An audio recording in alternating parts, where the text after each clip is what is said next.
Good evening, everybody. Thank you for joining us today. I appreciate your attendance and look forward to our webinar. Our webinar today is on how to stop worrying. I'm so glad you took the time to join us. I'm Janet Edmunson, and I'll be presenting this webinar.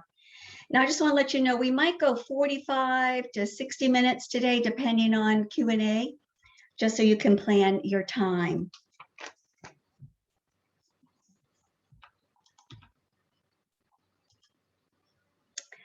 So if you don't currently have slash marks through your mute and video icons, I request that you mute yourself using the button at the bottom of your screen. It will appear when you move your mouse on the screen. Also, know that we are recording this webinar, so if you don't want your video to be in the recording, please click Stop Video. Again, you've been successful when you've got those slash marks over the mute and video button. Also, one last administrative item, to ask me a question or to make a comment, just type it in the chat box, which is at the bottom panel. Again, you might need to move your cursor to see the chat box. And then once you type your chat in there, hit send. You can do that anytime during the webinar, but I will be getting to them at the end of the webinar. Before we get started, I wanted to let you know that my book is available to order from Amazon and your local bookstore, called Finding Meaning with Charles. If you want an audio book, they do have it streaming, and we also have it in a cassette form here, CD form, I'm sorry. You just have to type in MP3 in front of the name of the book in Amazon to get the MP3 audio version. Now, let me quickly tell you a little bit about my background, and then we'll get right into the topic today about worry. If you participated in our webinars before, you know that I took care of my husband, Charles, during the 5 years he faced a movement disorder with dementia. The autopsy confirmed that he had CBD, which stands for cortical basal degeneration, an atypical Parkinson's disease. He died at the age of 50 in 2000. I am a past chair of the board of directors for Cure PSP and have been a support group leader for over 20 years now, facilitating 3 support groups. But most important for today's webinar is my career and educational experience. I have a Master's of Education degree from Georgia State University. I have worked in the worksite health promotion field for over 30 years. And for the last 13 years, I have been a consultant, trainer, and keynote speaker. I currently live in South Portland, Maine. A day of worry is more exhausting than a week of work, by John Lubbock, British statesman. And isn't that so true? I know this is true because I'm a pretty good worrier. So this webinar is as much for me as it is for you. In fact, last week I woke up in the middle of the night and started to worry about the webinar. Now, how ironic, worrying about a presentation on stopping worry. But this is the first time I've used the Zoom platform for these webinars. In the past, I used GoToMeeting, which I felt very comfortable with. Now, since COVID, I've been doing many trainings on Zoom, but this is my first public webinar, which is available now to anybody. So that made me just a little bit nervous and worried whether someone unwanted would join and cause havoc.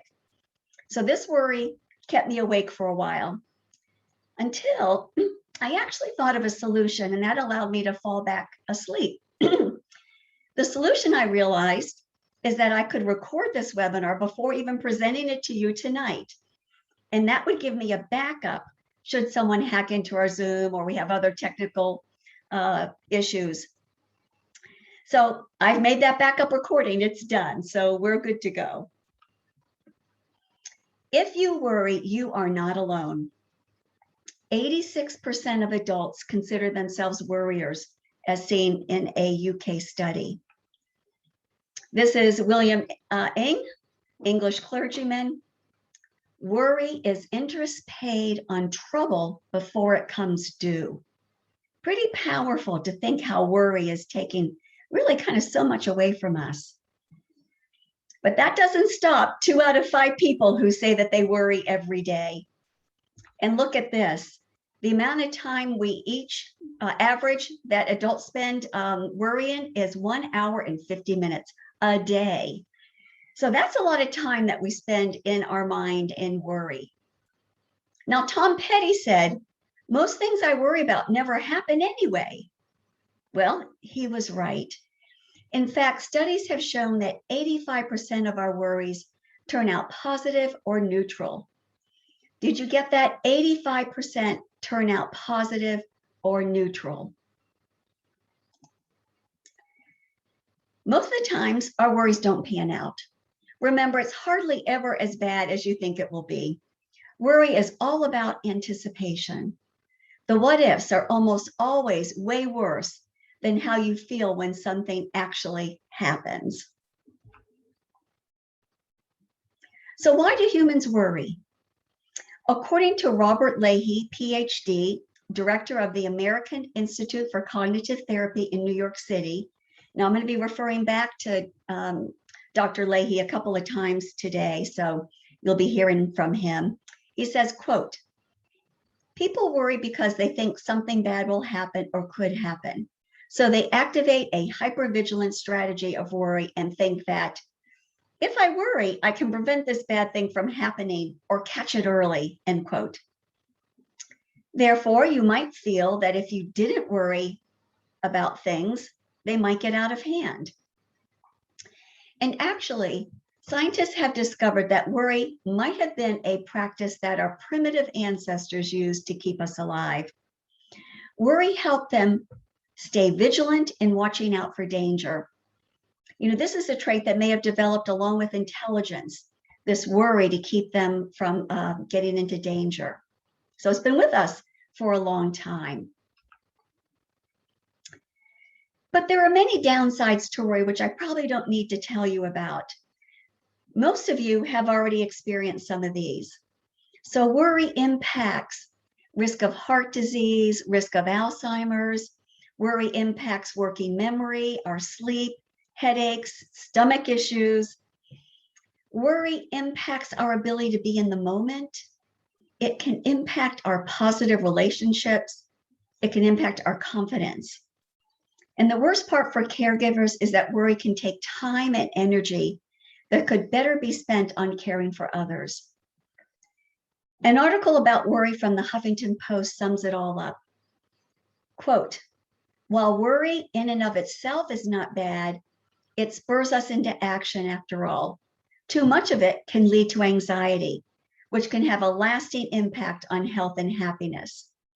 For instance, research has shown that anxiety can take a toll on sleep, tax your immune system, raise your risk of post-traumatic stress disorder, and even affect your risk of dying from a disease, end quote.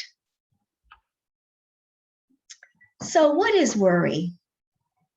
Worry has been called the what if disease.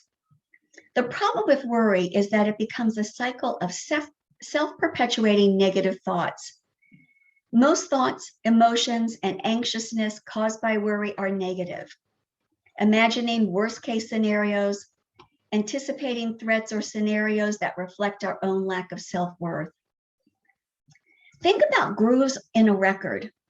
Worry etches in the negative thoughts and concerns we ruminate about over and over again into the same record. This can make them deeply ingrained in our brains. On the other hand, worries are completely normal. And as we've mentioned, worry can be beneficial. The key here is that worry can become problematic when it's persistent. So what do you worry about? My worries when caring for Charles were many. When he became incontinent, I worried that he'll have an accident in an unfortunate place. When he started yelling in the afternoons, I worried he'd yell out at the doctor's office or when we went out to dinner. And one of my biggest worries, until we had hospice to lead us through, was how Charles might die. So what are you worrying about right now? If you're comfortable in sharing them, please type your worries as a caregiver in the chat box. We'll look at them later. Or if you don't want to put them in the chat, could you get a piece of paper and just have it there? And as you think of the worries that you have, jot them down on that paper. So in addition to the ones I worried about me, I'm going to share with you some others that might be common, and maybe this will trigger some that you might be thinking about and worrying about. First of all, during COVID, will my loved one get COVID and possibly die? Or you're worried that you can't keep your loved one safe during this pandemic. Then you might be worried about a number of other things, whether you'll be able to get a doctor appointment when you need it, whether the medications will work or cause more issues, paying medical bills. Will you be able to do that? What will happen if my loved one loses the ability to talk? How will I know his or her wants and needs? How will I pay for a professional to come in and care for him or her? You might be worried about just money in general. Or how will your kids deal with all of this? You might fear you'll do something wrong, which we probably will because we can't be perfect, right? But we do fear that and worry about that. I bet some of you are worrying about the mistakes of the past. You might be worried about what other people may be saying about you and your loved one when you go out. And that may keep you from going out, which would not be great. So I hope that triggered some things. Please feel free to, even if it's one that I mentioned, if you're feeling it, stick it in the chat box. Or like I said, at least write it down on a piece of paper. All right, now we're going to explore some techniques to help stop the worry. We'll be looking at these 4 areas. Let's start with stop ruminating. When you worry and ruminate, you might think you're thinking things through, like we talked about earlier, but instead, you get stuck going over and over your negative thoughts and feelings. It's like a train racing down the track. If I have a lot going on or feel stressed about something, as my earlier example illustrated, that'll wake me up in the middle of the night and I'll not be able to go back to sleep. Not easily anyway, because these things just keep swirling around in my brain. That's when my worry can get the best of me and develop into rumination. Just know that worry multiplies your negative emotions exponentially. You start a little worried, then ruminate on that. That magnifies your worry even more, and eventually can compound until you're into a full-blown anxiety attack. Doesn't always get there, but you see what I mean, how it can just compound on each other. This all uses up your mental space. Can't think clearly. So we need to put the brakes on this worry and this rumination before the downward spiral begins. So what does it mean to ruminate? Rumination, that whizzing down the track, simply put, is overthinking.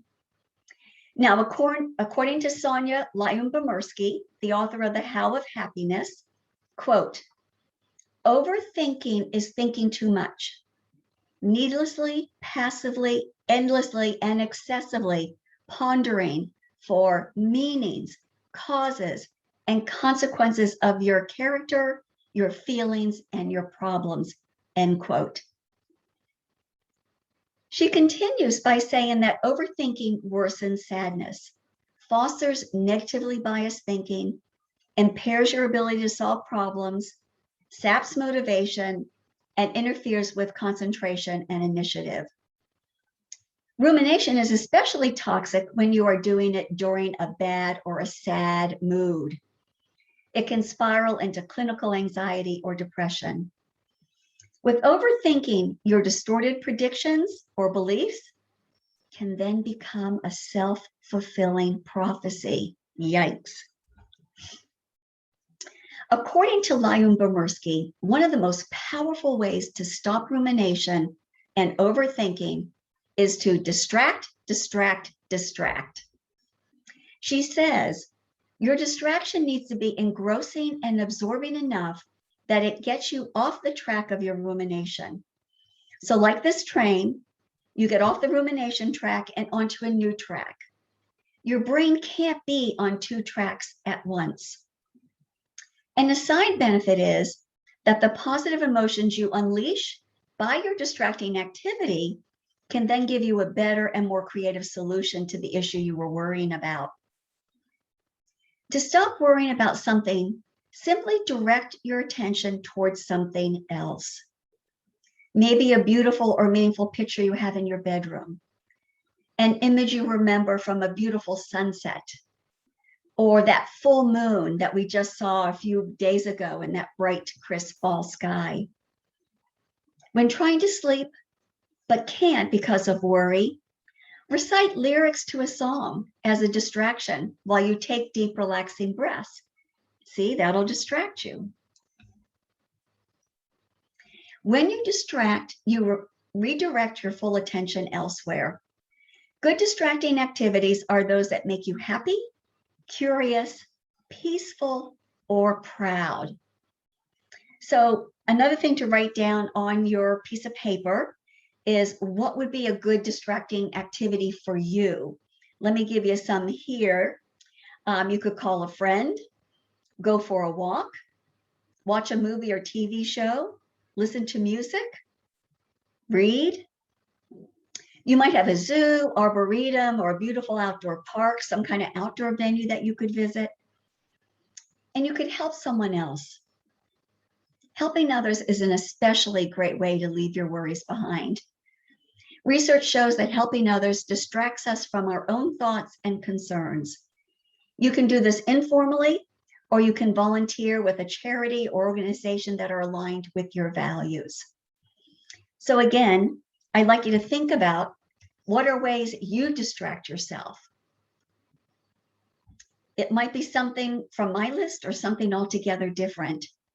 I encourage you to write these distracting activities down on a piece of paper, maybe put it on a little card, keep it somewhere where you've got access to it. When you start to notice that you're worrying, say, okay, I got to go out and do X, Y, Z just to be a distraction. Of course, your hobbies also would be a good distraction.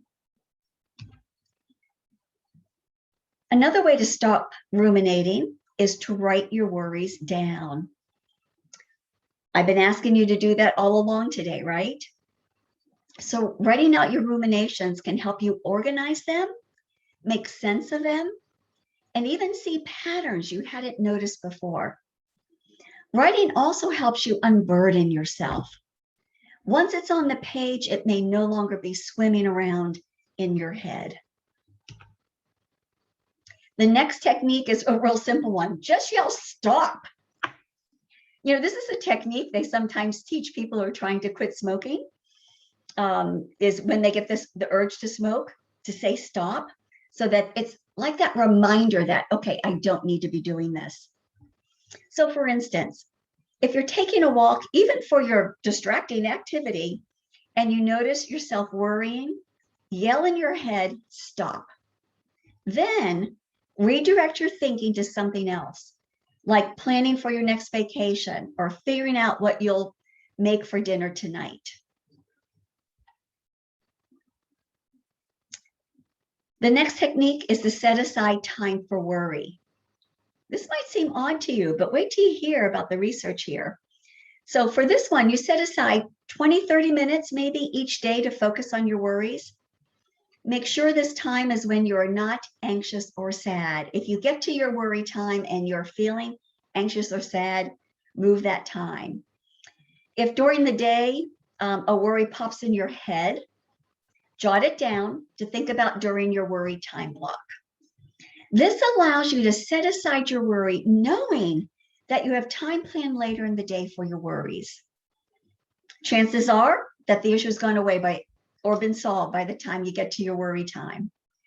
Or if the issue is still a worry for you, you will have a more calm attitude in which to think about this problem during that worry time block.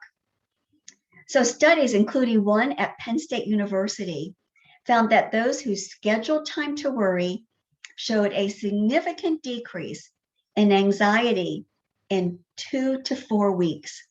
Plus, they slept better. Your worry period should be the same time every day if you can. And I recommend that it be later in the day. During this designated but limited worry time, you can worry as much as you like, going down the mental rabbit holes your mind loves to create. But the discipline here and the test of willpower is that the worries are not only indulged in during this time, but they're left there. They are not allowed to spill into the rest of the day. All right, the next category for us to explore in stopping our worry is to manage worry. Dealing with our worries can feel like this little girl trying to control and manage her dog, but they don't need to. If we use some of these tools that we'll talk about here that are listed here to manage our worry, let's look at these one at a time. The first tip on managing worry is to talk to a trusted friend. If you've been in my webinars before, you know I have mentioned my friend Jean. When Charles was sick, Jean was the one I could tell anything to, the good, the bad, and the ugly. Talking out my worries helped to shrink them down to size. And Jean would always help me see a positive way through them. As an aside, Jean had her own scare with her husband a couple of years ago. He was having a weird medical issue that doctors were struggling to find out what it was. A wise friend of hers told her, and the wise friend was not me, told her it was a waste of time to worry about the issue while it was playing out. A waste of time. She encouraged Jean to keep up hope and not worry.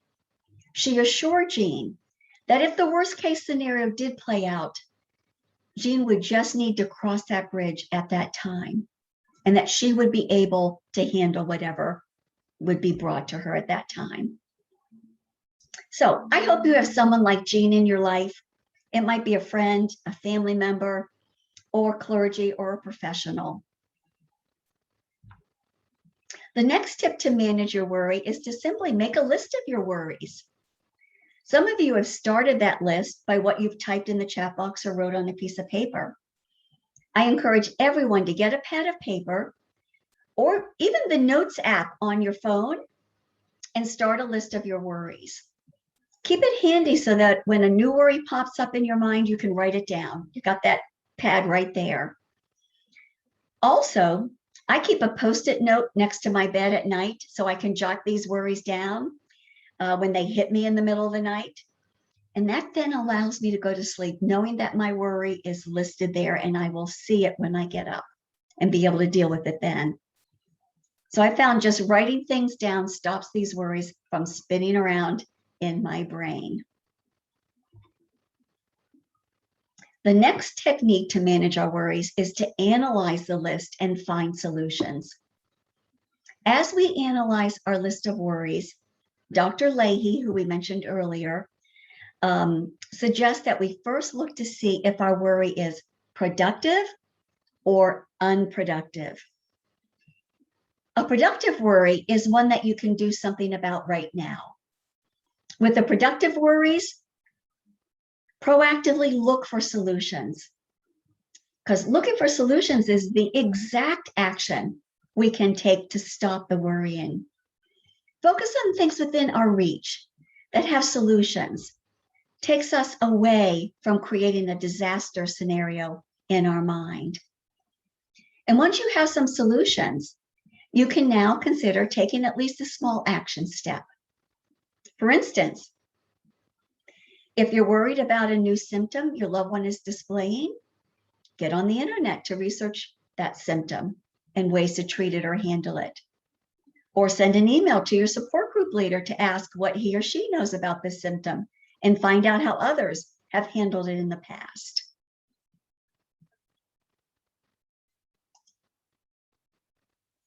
Let's now turn to unproductive, unsolvable worries. An unproductive worry is one which you can't do anything about. And worry is a natural response to uncertainty. An example of an unproductive worry that most of us here have experienced is ruminating about what you or your loved one could have done to have prevented the disease. In fact, you can't do anything about that now. It happened in the past. That's a good example of that unproductive worry that wastes your time and may result in you losing sleep, getting anxious. So once you've identified your unproductive worries, the things that you can't do anything about, it's time to figure out what you need to accept in order to get over them. You may need to accept your own limitations, or it may be a degree of uncertainty that you need to accept. Dr. Leahy says, quote, "Many worried people equate uncertainty with a bad outcome, but uncertainty is really neutral. When you accept uncertainty, you don't have to worry anymore. Acceptance means noticing that uncertainty exists and letting go and focusing on the things that you can control, enjoy, and appreciate." Uncertainty, end quote. Uncertainty is one of the hardest things to feel comfortable with, especially for those with anxiety. But life is unpredictable, and learning to accept and even lean into our fear of the unknown can make a difference on our emotional well-being. When I let go of what I can't control, I can focus on what's actually in front of me. Another way we need to use acceptance is when we worry about our worrying. This can become more distressing for us. Let's be accepting of ourselves and the fact that we worry, right? We can still work to get a handle on our worry, but we don't want to become judgmental of ourselves in the process of trying to manage our worry. The next tip to managing your worry is to apologize when appropriate. There may be times that your worry is because you had a fight with your loved one, or maybe another family member who isn't doing their part, or maybe you're worried that you hurt someone's feelings. These conflicts and interpersonal issues can hound you and lead to rumination. The good news is that in most cases, this source of worry can be productive and solvable. For instance, you can take action and apologize. We don't have time tonight to describe how to apologize and forgive, and even when that is appropriate to do so. But I did a free webinar on that topic recently titled "The Power of Forgiveness, How It Can Help Caregivers," which you can find on my YouTube channel. And I'm going to show you how to do that at the end of the webinar. The next technique is to be mindful. According to Dr. Leahy, quote, "Worried people often have a sense of urgency. They think, I need the answer right now, and if I don't get it, then something terrible will happen." End quote.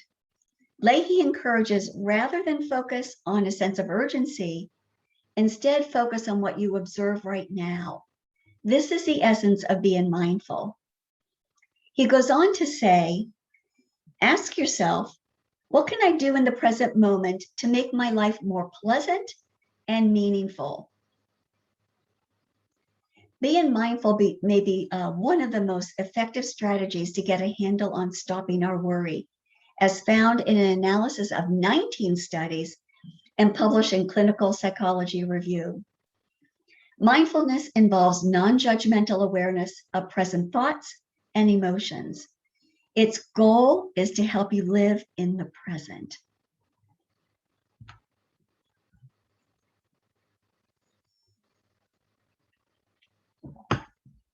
Here are some mindfulness exercises from the Mayo Clinic's website. The first is to pay attention.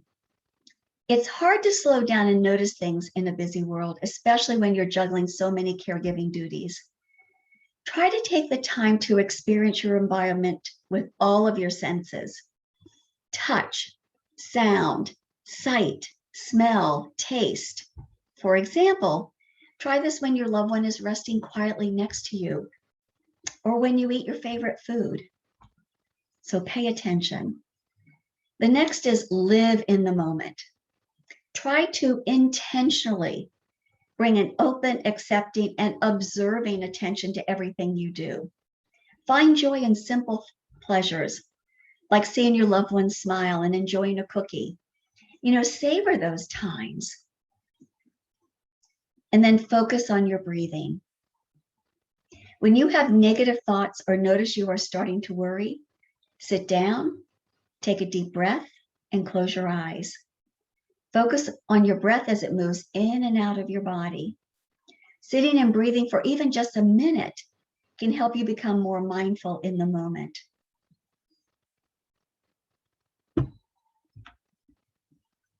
Our next category of techniques for stopping worry is to reframe our negative thoughts that are looping in our head.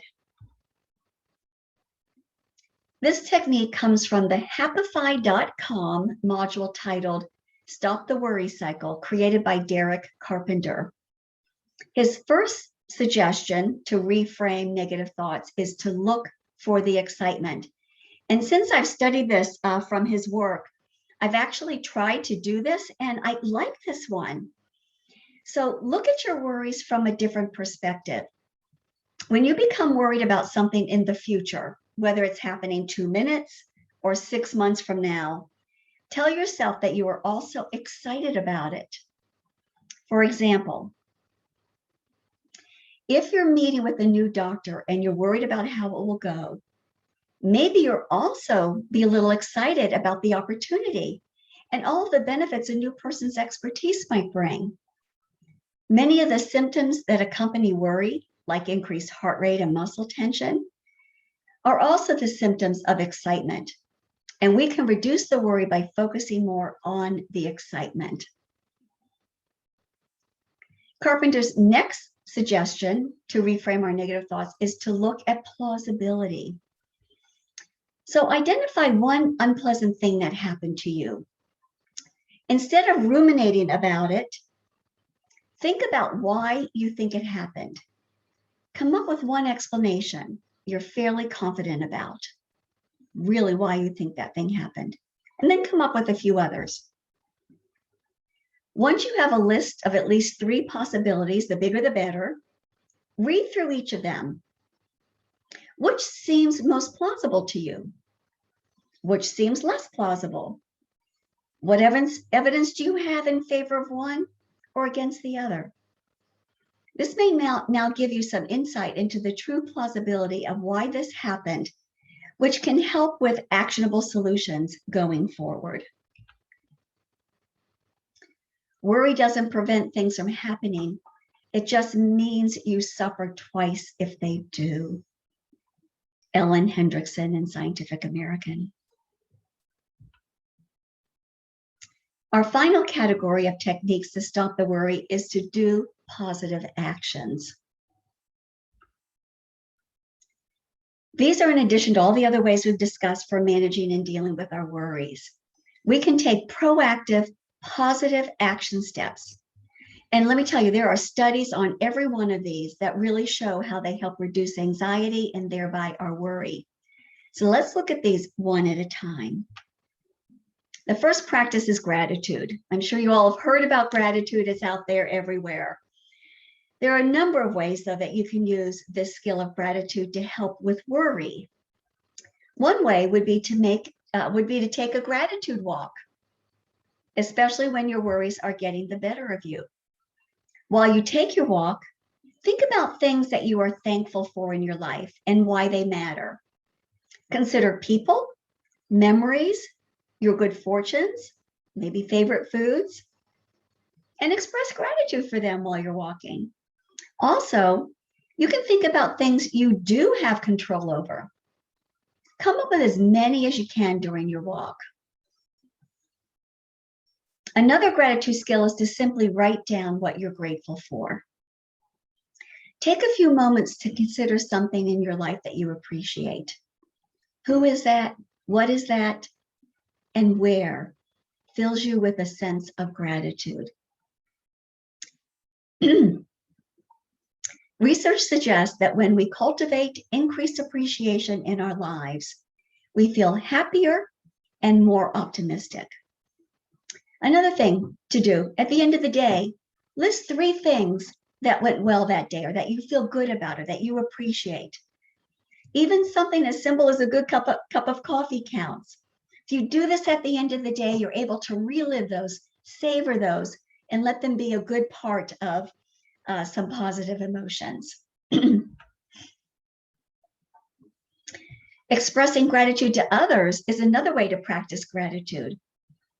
Write a letter or email, letting someone you know that you are grateful for them. Carpenter has an interesting suggestion here. He suggests to write a gratitude note to someone who is a calming presence in your life, someone around whom your worries reduce and even disappear. Specify what it is that they do for you and why you are thankful for them. You can send the letter if you think it's appropriate, but what's most important is writing out your feelings and discovering just how fortunate you are.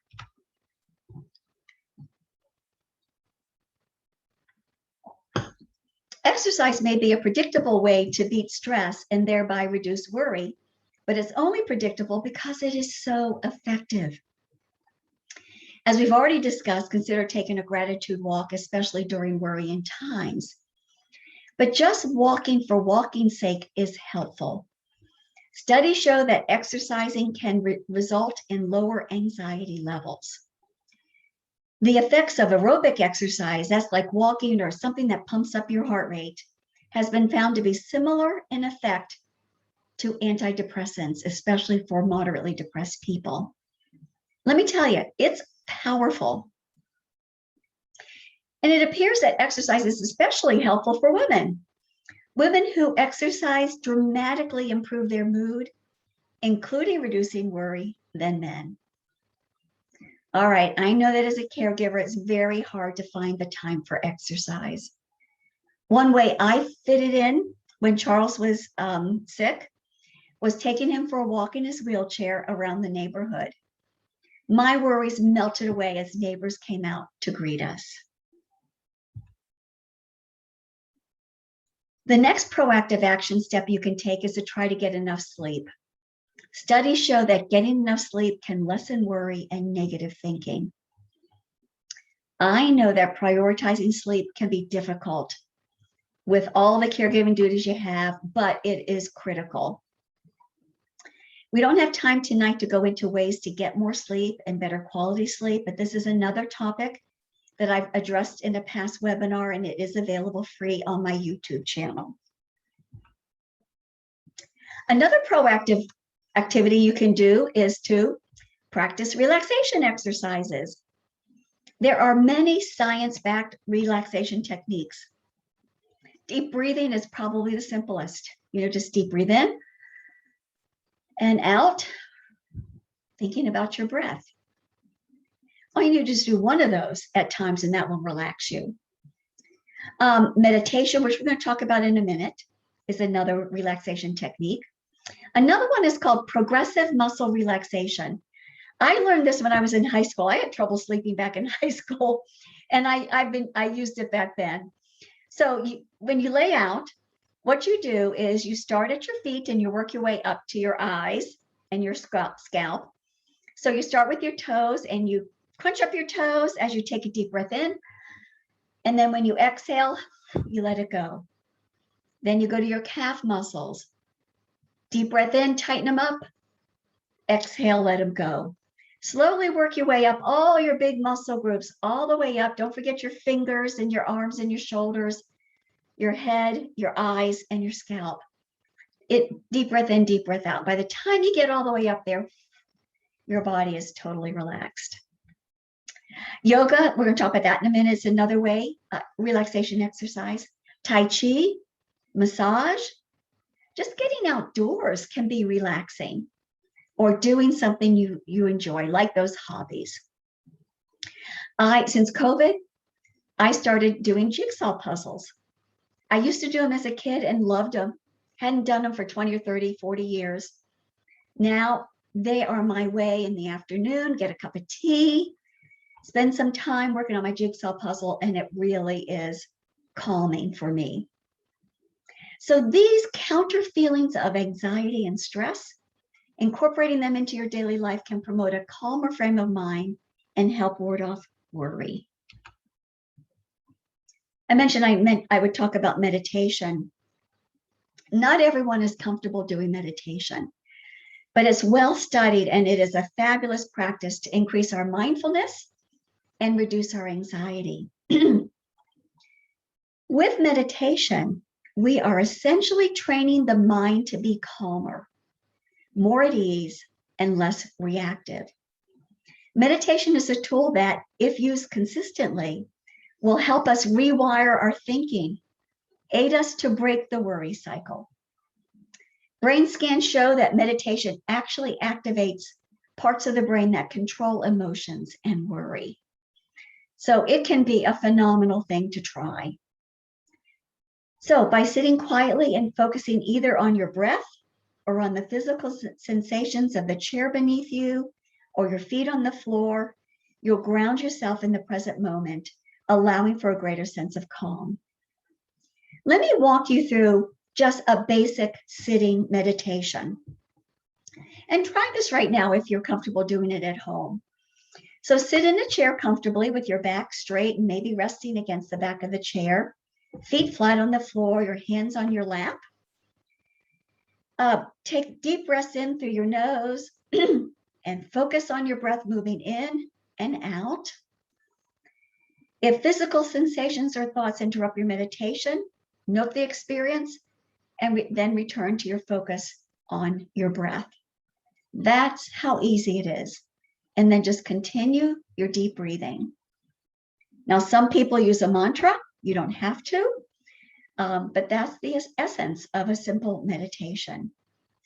Now, the neat thing is that there are a couple of really good apps that have some free components.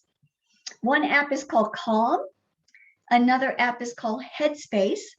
And if any of you have used another app that I didn't mention, put it in the chat box and we'll take a look at it.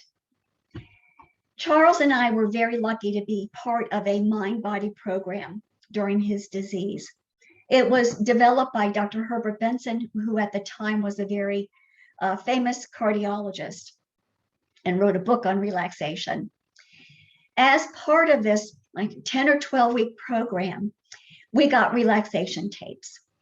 And Charles and I did listen to those every day. And they were so important just to give that grounding to ourselves. Study shows that practicing yoga reduces anxiety. So while it's not for everyone, yoga is a great practice to learn breathing techniques, balance, and core strength, while it's helping to reduce our anxiety. I would just say be cautious.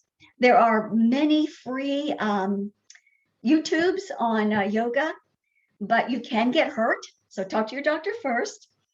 Try to find one that's starting at a very beginner level if you haven't done yoga, and only do what feels comfortable.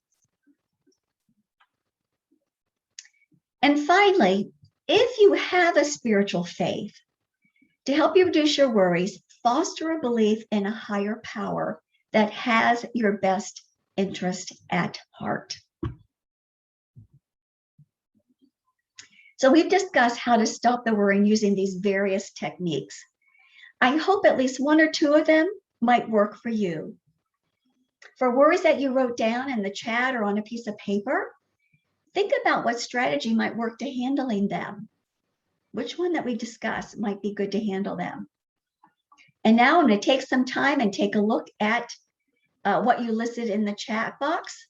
And while we were doing that, you can also ask me questions. So you can use that chat box to ask questions. This is the time to ask your questions as we try to wrap up. After we do this, I will do just a few more announcements and then give you my final quote, which is a quote I really love. So let's take a look at the worries you listed in the chat.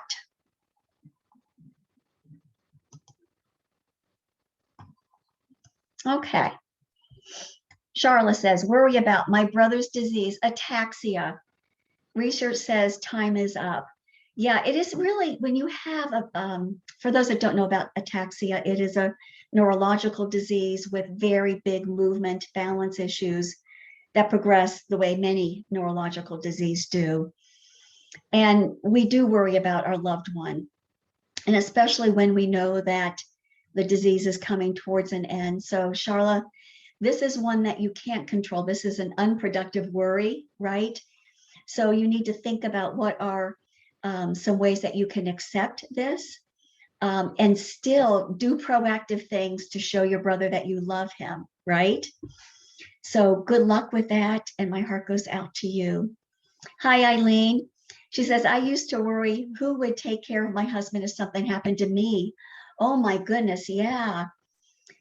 And again, in some ways, I'd have to say that's an unsolvable worry, except the solvable part, I guess, is to have someone in mind, even if it has to be a professional if you don't have family around.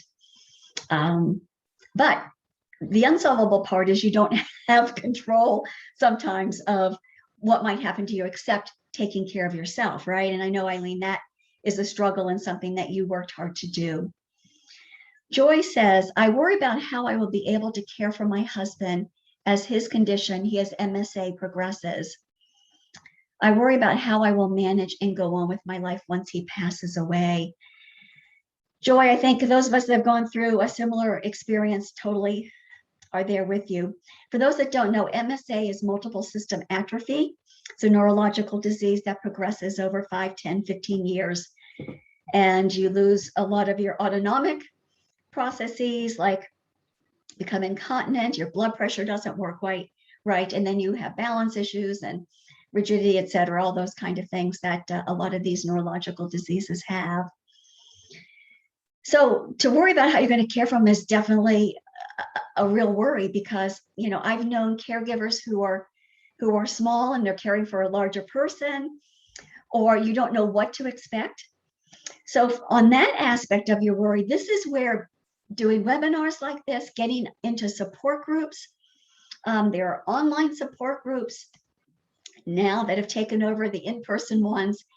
So, and I know there are ones for MSA. Cure PSP has one. I think the MSA, you can probably find them also on the MSA site as well. So get involved in some support. And now you said, I worry about how I will manage and go on with my life once he passes. That's a hard one because we don't know. But right now, the things that you can do is look for things that give you passion, look for people that support you, and those might be the things that help you transition into what the next journey will be for you without him. You make me think of the movie The Titanic. And you remember the song? My heart will go on and on. You are safe in my heart, and my heart will go on. So your husband will always be safe in your heart. No one's ever going to be able to take that away, and the life that you had with him. But I want you to think and maybe go listen to that, the song from the movie, and really internalize the fact that you will be able to go on and on, but you'll be able to go on and on because he's there in your heart. Deb mentions, worry about the progression of my Parkinson's, living alone. Deb, I'm so sorry to hear that you are dealing with Parkinson's and living alone. And that certainly is a worry. And it's one that's very solvable. If you think it through and get help and talk to people. Again, support groups can be great. What are your needs going to be? How are you going to be able to get those? Where are the services that you can get those from? So looking for the solvable pieces there could help reduce that worry. Lois says, I distract by cleaning out a closet or organizing my paperwork.